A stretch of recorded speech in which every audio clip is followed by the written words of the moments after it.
이 사무엘하 7장은 아주 중요한 장이고 또 이 은혜의 장이고 언약의 장이라고 할 수 있어요. 마태복음 1장 1절에 있는 말씀에 보면 아브라함과 다윗의 자손 예수 그리스도의 계보라고 하는 건데 그 아브라함의 언약 그것이 창세기 12장에 있는 말씀이에요. 그리고 다윗의 언약 그것이 오늘 이 사무엘하 7장에 있는 말씀이에요. 그래서 창세기 12장과 이 사무엘하 7장의 그 두 가지 언약이 예수님을 통해서 영원한 언약으로 우리한테 남아 있는 거예요.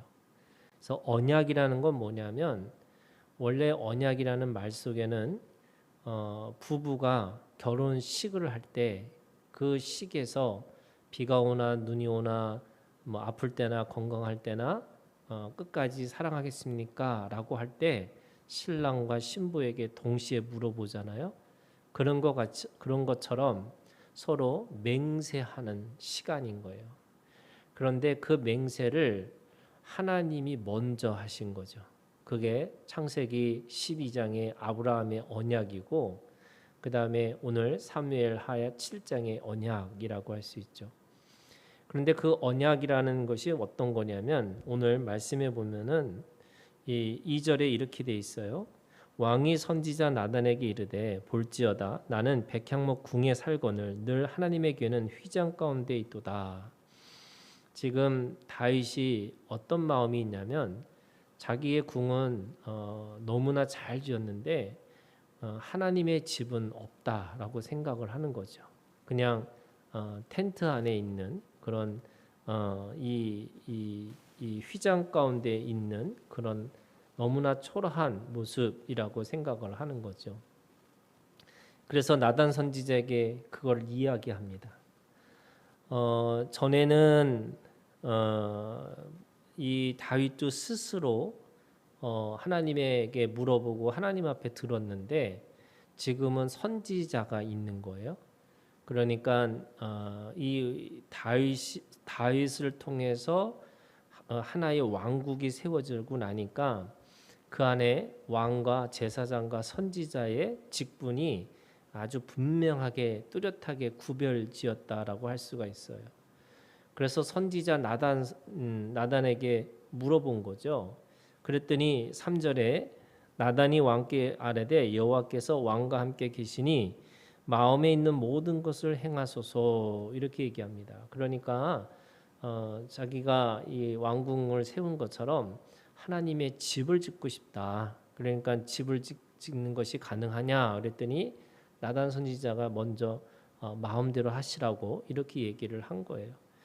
그런데 그날 밤에 나단 선지자에게 하나님이 나타나셔서 그 나단 선지자를 통해 그 다윗의 이 왕국이 어떤 의미인지 또 그 왕궁을 어떻게 세워 나갈 것인지 그런 거에 대해서 이 선지자를 통해서 말씀하신 거죠.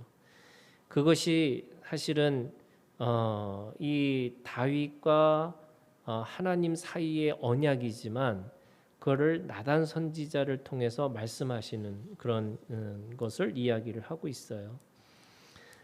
먼저 이 7장 1절부터 지금 이 정확하게 얘기하면 17절까지 이 꿈에서 그 언약을 얘기하면서 오늘 가장 중요한 주제 중에 하나가 집이에요. 이 집이라고 하는 것을 지금 설명을 해주고 싶은 거예요. 뭐라고 그러냐면 5절에 이렇게 돼 있어요. 가서 내 종 다윗에게 말하기를 여호와께서 이와 같이 말씀하시되 네가 나를 위하여 내가 살 집을 건축하겠냐.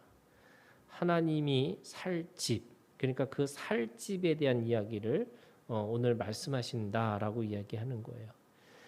그 살 집이라는 내용이 6절에 있는 말씀에 보면은 그 두 가지로 이야기를 하고 있죠. 오늘까지 집에 살지 아니하고 장막과 성막 안에 다녔나니 이렇게 돼 있어요. 장막과 성막이라고 하는데 원래 의미는 세 가지 의미가 있는 거예요. 장막과 성막과 회막이라는 거예요. 그러니까 하나님이 원래 살았던 집, 그게 장막이었고 성막이었고 회막이었어요. 근데 이것은 똑같이 하나지만 부르는 이름이 달랐던 거예요. 장막이라는 말은 텐트란 뜻인데, 그러니까 그 집의 구성이 뭐냐?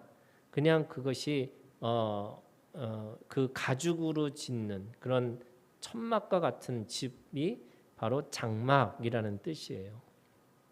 그러니까 집의 구성을 뜻할 때는 그것이 장막이라고 부른 거죠. 그런데 그 장막이 성막이 된 거예요. 이 성막이라는 건 뭐냐면 그곳이 바로 제사를 지내는 곳, 다시 말해서 예전을 지켰던 곳이다라는 의미로 거룩한 하나님의 막인 거죠. 그게 예전의 의미를 가지고 있어요. 그거 뭐냐면 그 집의 목적이 뭐냐는 거예요. 그러니까 재질은 천막이지만 그것이 하나님을 섬기는, 그리고 하나님을 만나는 그런 거룩한 공간, 성막이라고 부른 거죠. 그리고 세 번째 회막이라는 거예요. 이 회막은 뭐냐면 그 집을 통해서 예전을 하나님의 거룩한 그 만남을 통해서 또는 제사를 통해서 이루시고자 하는 것이 뭐냐면 회막이라는 거예요. 이 회막은 뭐냐면 모임이라는 뜻이에요. 근데 그 모임이라는 건 뭐냐면 지금 12족속이 있죠. 그리고 그 제사장 레위 족속이 있는 거예요. 그러니까 아브라함은 하나의 족장으로 시작해서 야고보를 통해서 12아들을 통해서 뭘 이루시기를 원하셨냐면 하나님은 개인에서 공동체로 가기를 원하신 거예요. 그러니까 우리가 믿는 믿음이라는 게 개인 구원이 아니고 개인의 구원을 통해서 하나님의 나라까지, 그게 바로 이스라엘이라고 하는 나라예요. 그래서 거기에는 뭐가 있냐면 함께 모이는 회막의 의미가 있는 건데, 그 회막이 뭐냐면 그 공동체의 중심이라는 거예요. 그래서 그들이 왜 우리가 12족속으로 하나님의 백성으로 12족속이 하나가 되느냐, 사실 이 12족속은 내 어머니가 다르잖아요. 그럼에도 불구하고 또 서로를 반목하는 그런 경우도 있었고요. 또 땅을 분배를 받았지만 어떤 때는 남의 땅을 쳐들어가는 경우도 있었어요. 그러니까 무슨 말이냐면 그 족속들이 서로 이 시간이 지나고 나니까 형제라는 것보다는 이제는 각각의 자기의 성격대로 살아갈 수 있었던 거예요. 그렇지만 그들이 하나라는 거예요. 12족속이 있지만 각각의 다른 지역과 다른 것을 살고 있지만 그들은 하나다라고 하는 말의 의미가 회막이 있는 거예요. 그것이 이 지금 장막과 성막과 회막이라고 하는 각각의 이름은 다르지만 각각의 기능대로 불렀다는 거죠. 그러니까 하나님이 살 집이라고 하는 것이 장막이었고 성막이었고 회막이었어요. 그런데 나중에 이 살집이 뭐가 됐냐면 교회가 된 거죠. 그러니까 지금 장막과 성막과 회막에서 성전이 됐지만 예수님을 통해서 그 성전이 오늘 우리 가운데는 교회라고 나타난 겁니다. 그래서 그 장막의 의미가 뭐냐면 이제는 육체가 우리의 하나님의 장막이 된 거죠. 우리의 재질이 텐트, 어떤 가죽이 아니고 오늘 우리가 가지고 있는 것은 우리의 육체가 하나님의 거하시는 공간이 된 거예요. 근데 그 육체라는 거를 베드로는 뭐라고 말했냐면 산돌이 됐다라고 얘기를 해요. 그러니까 오늘 우리가 하나님의 집을 짓는 그 집의 하나의 돌로서의 역할을 감당하고 있다는 거예요. 그래서 함께 모이는 사람들이 각각 돌이 쌓여서 하나님의 집, 하나님이 살 집을 서로가 함께 만들어가는 하나님 앞에 그런 산돌이 됐다라고 말씀하시는 거죠. 그 다음에 예전적인 의미의 성막은 오늘 우리 가운데 하나님의 성체가 된 거죠. 하나님의 물질이 우리가 썩고 새하고 없어지는 이 육신이지만 하나님의 거룩한 이 공간이 됨으로 인해서 영원히 썩지 않는 하나님의 부활체, 이게 거룩한 성체가 됐다는 거예요. 그래서 하나님의 공간이 내가 물질 속에 있어서 그 물질이 영원히 썩지 않는 물질, 영원히 남아있는 물질이 됐다, 이렇게 이게 말씀하시는 거죠. 그리고 회막이라고 하는 것은 우리가 오늘 그것이 뭐가 됐냐면 그것이 오늘 우리에게 사랑이라고 하는 거룩한 성품을 갖게 된 거예요. 그게 지금 장막과 성막과 회막이라고 하는 거고, 하나님의 집을 건축하겠다라고 하는 것이, 그 집을 건축하는 것이 어떻게 이루어진 거냐면 바로 예수 그리스도를 통해서 이루어진 거예요. 그게 다윗을 통해서 다윗의 약속이 예수 그리스도의 계보까지 그것이 자라나서 그것이 예수님을 통해서 오늘 하나님의 영원히 거하시는 살집이 된 거죠. 그게 베드로 전서 2장 1절부터 10절에 있는 말씀이에요. 베드로전서 2장 1절부터 10절에는 뭐라고 그랬냐면 예수님이 산돌이 되셨다. 이게 뭐예요? 리빙스톤이에요. 근데 이 리빙스톤이라는 말은 뭐냐면 살리시는 돌이 되셨다는 거예요. 생명의 돌이 되셨다는 거예요. 그 생명의 돌이 어떻게 돼요? 그거를 예수 그리스도를 믿는 사람들도 똑같이 산돌로, 그래서 예수님과 함께 결합돼 가지고 하나님이 거하시는 하나님의 공간, 하나님의 나라를 만들어가는 것으로 보고 있는 거예요. 이게 베드로가 지금 이 베드로가요, 이 사무엘 7장에 있는 이 다윗의 언약을 해석해 준 거예요. 이게 하나님이 거하시는 성전이 뭐냐? 그것이 바로 그리스도인들이 리빙스톤, 살리는 생명의 돌로 되어져서 하나님이 거하시는 성전으로 지어져 가는 것이다. 그래서 오늘 하나님 앞에 인생의 집이 뭐냐면 우리가 생명을 주는 돌로 살아가는 것이다라고 얘기하는 거죠. 그런데 예수님이 산돌이 되셨는데 그냥 산돌이 아니라 그 집을 짓는 머릿돌이 되셨다, 이렇게 되시는 거예요. 그래서 우리가 하나님 앞에 똑같이 산돌이지만 우리는 주축돌이 아니죠. 머릿돌이 아니고 예수님이 머릿돌이 되셔서 거기에 돌과 돌길이 함께 이렇게 지어져 가는 거예요. 그런데 성전의 돌은요, 정을 맞지 않는 돌이라고 그래요. 그걸 뜨인 돌, 다니엘서 있는 말씀에 보면 다니엘서 2장 34절에 느부갓네살 왕이 본 큰 신상을 부서뜨리는 뜨인 돌, 이게 있는데 뜨인 돌이라는 말이 우리말에서는 약간 공중에서 뜬 돌처럼 보이지만 사실은 정확한 의미는 뭐냐면요, 이 정받지 않는 돌이에요. 그러니까 이 정을 맞지 않고 깎이지 않은 돌.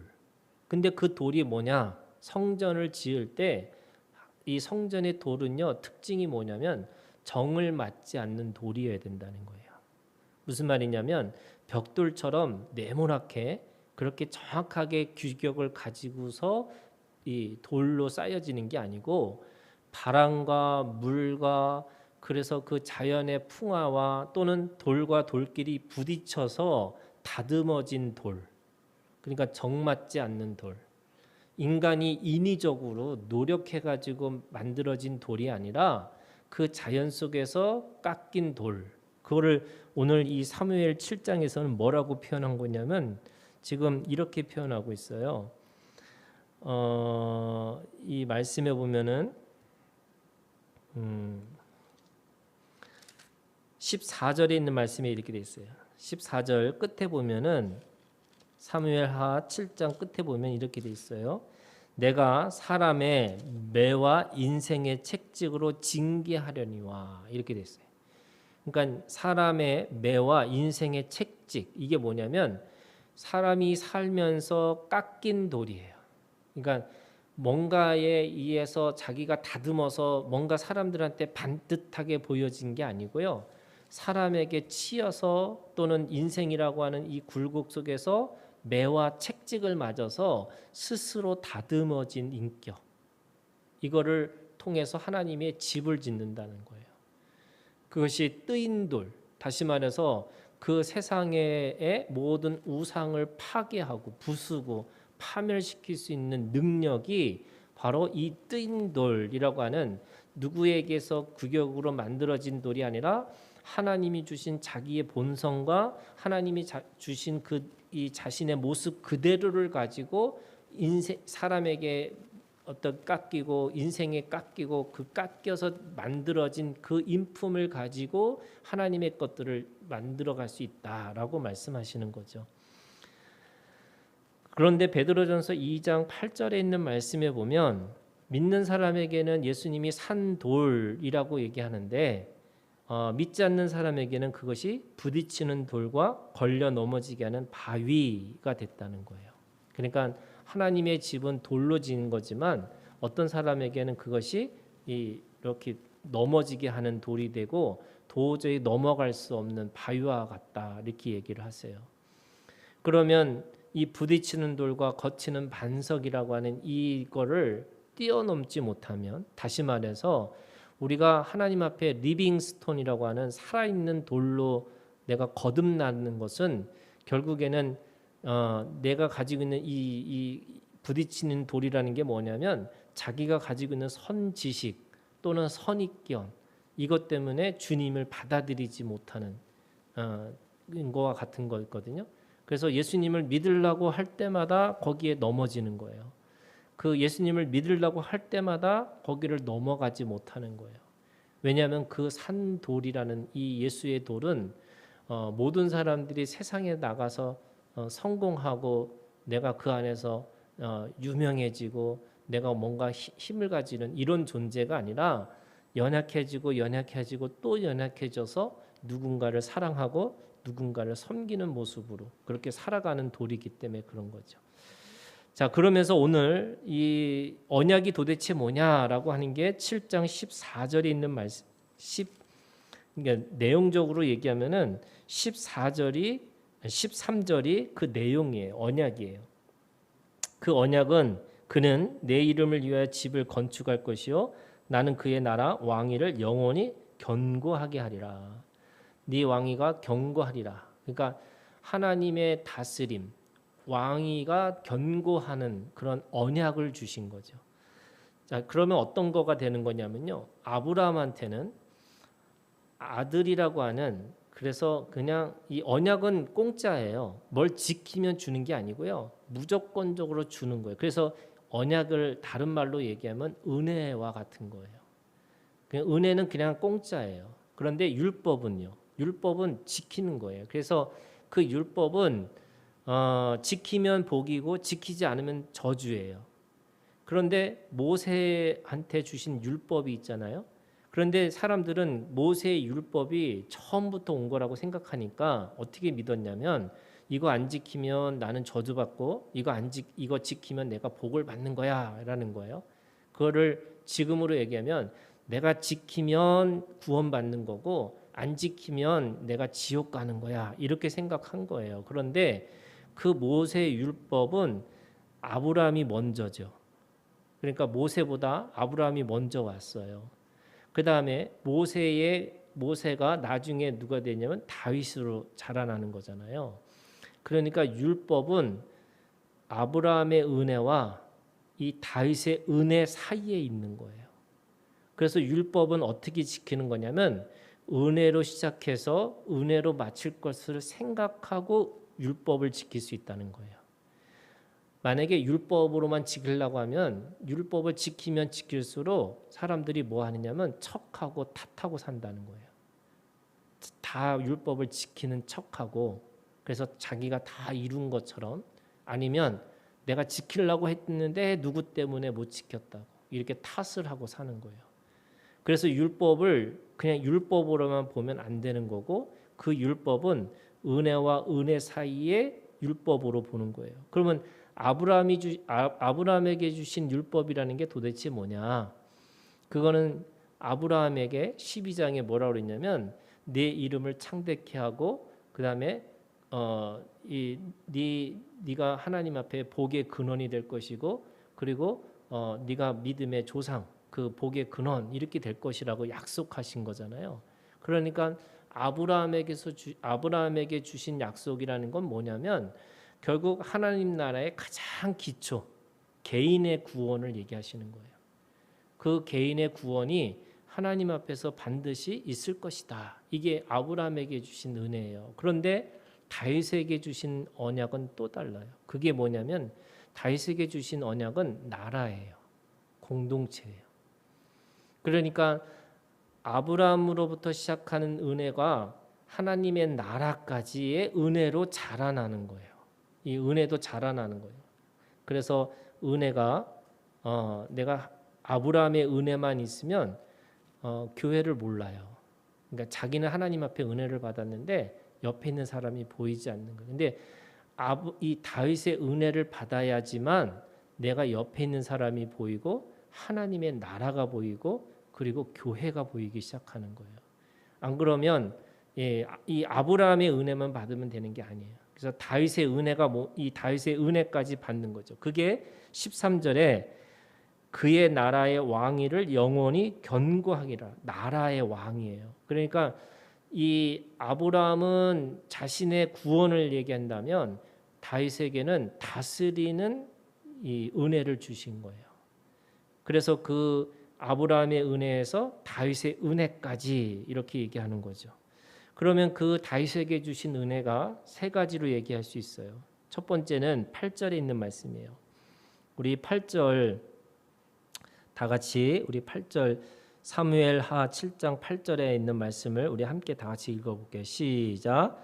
그러므로 이제 내 종 다윗에게 이와 같이 말하라.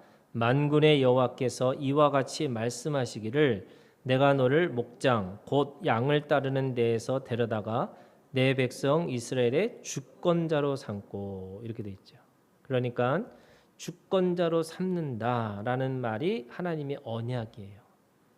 내가 너를 주권자로 세우겠다. 그러니까 하나님이 은혜를 받는 사람에서부터 어디까지 자라나기를 원하시냐면 은혜를 주는 사람까지 자라나라는 거예요. 그러니까 우리가 믿음이라는 게 뭐냐면 자꾸 받는 거에 익숙하면은요 이게 자라나지 않는다는 거예요. 그래서 다윗의 은혜는 목자이신 하나님을 쫓아가다 보니까 내가 뭐가 됐냐면 목자가 되는 거예요.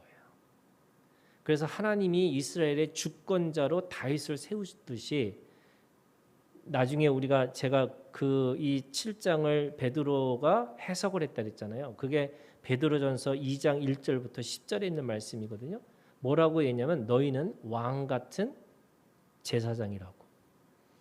그 왕 같은 제사장이 뭐냐면 바로 다윗의 언약의 표현이에요.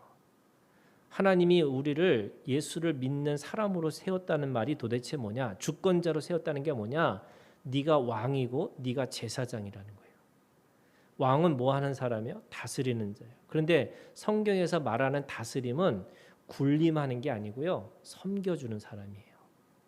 큰 자가 작은 자를 섬겨주는 것을 다스린다 이렇게 표현해요. 하나님이 우리를 다스리세요. 어떻게 다스리냐면 사랑으로 통치하기를 원하시는 거예요. 그게 하나님의 통치예요. 하나님의 통치는 우리를 어떻게 이용해서 우리를 그 하나님의 노예로 만들고 싶은 게 아니고 사랑하는 관계로 만들기를 원하시는 거예요. 그래서 하나님이 우리의 주인이시다. 우리의 통치자라는 말은 하나님이 나를 섬겨주신다. 이런 말씀이에요. 그래서 오늘 우리가 이 다윗에게 주시는 것은 바로 너희가 주권자가 되었다라고 말씀하시는 거죠. 두 번째 13절에 있는 말씀이에요. 13절에 나는 그의 나라 왕의를 영원히 견고하게 하리라 이렇게 됐어요. 이스라엘 주권자를 어떻게 주셨냐면 영원하게 견고하게 하셨다는 거예요. 무슨 말이냐면요. 이렇게 얘기했잖아요. 사울에게는 그것을 뺏었다고 얘기를 해요.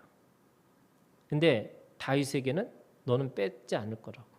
너는 영원히 너를 하나님의 나라의 왕위로 세울 것이다. 이렇게 얘기하시는 거예요. 그러니까 16절에 네 집과 네 나라가 내 앞에서 영원히 보존되고 네 왕위가 영원히 견고하리라 이렇게 돼 있어요. 그러니까 사울에게는 빼앗기는 그 왕위를 다윗에게는 절대로 뺏지 않겠다는 거예요. 하나님의 약속이에요. 그래서 그 다윗이 어디까지 가요? 예수님까지 가는 거예요. 그래서 다윗의 자손, 다윗의 씨가 누구냐면 예수님이에요.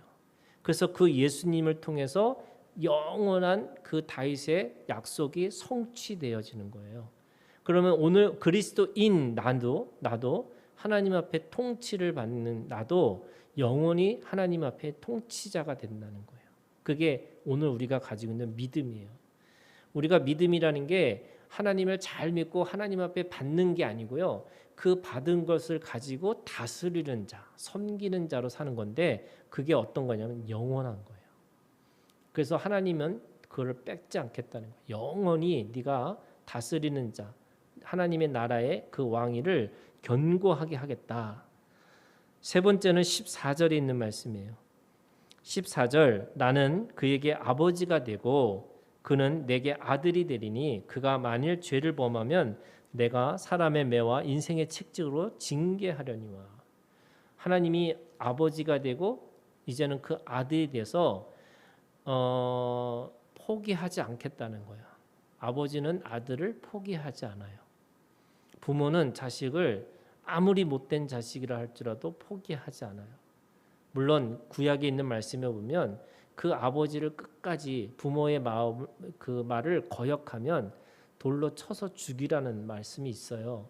그렇지만 그거는 극단적인 상황인 거고요. 사실은 아버지 부모는 자식이 아무리 잘못을 저지른다 할지라도 포기하지 않는 거죠. 그게 다윗을 향한 하나님의 마음이셨어요. 그처럼 그 예수님도 한번 사랑하시면 그 어떤 사랑도 그 사랑을 어떤 것도 그 사랑을 빼앗을 수 없다는 거죠. 그래서 포기하지 않는 하나님. 왜? 아버지이기 때문에 그러신 거예요. 그래서 이스라엘의 주권자고 영원한 왕위를 견고하게 하시면서 그 아버지와 아들의 관계 속에서 영원히 그를 아들로서 대우해 주시겠다. 그게 언약이에요. 그래서 그 언약대로 예수님을 통해서 우리한테 주신 거고. 그래서 지금 이 다윗의 왕권은 단순한 이 다윗의 나라가 하나님 앞에 어떻게 세워지냐, 역사적으로 어떻게 이루어졌냐, 그게 중요한 게 아니고 오늘 예수님을 통해서 어떻게 성취되었는지 그걸 우리가 믿음으로 받아들여서 오늘 이 다윗의 언약이 오늘 우리의 언약이 되는 거예요.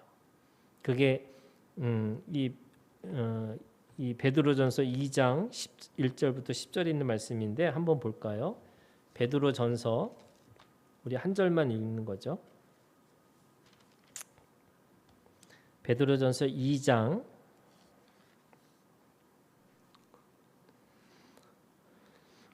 우리 9절부터 10절까지 우리 함께 읽을게요. 베드로전서 2장 9절부터 10절 시작.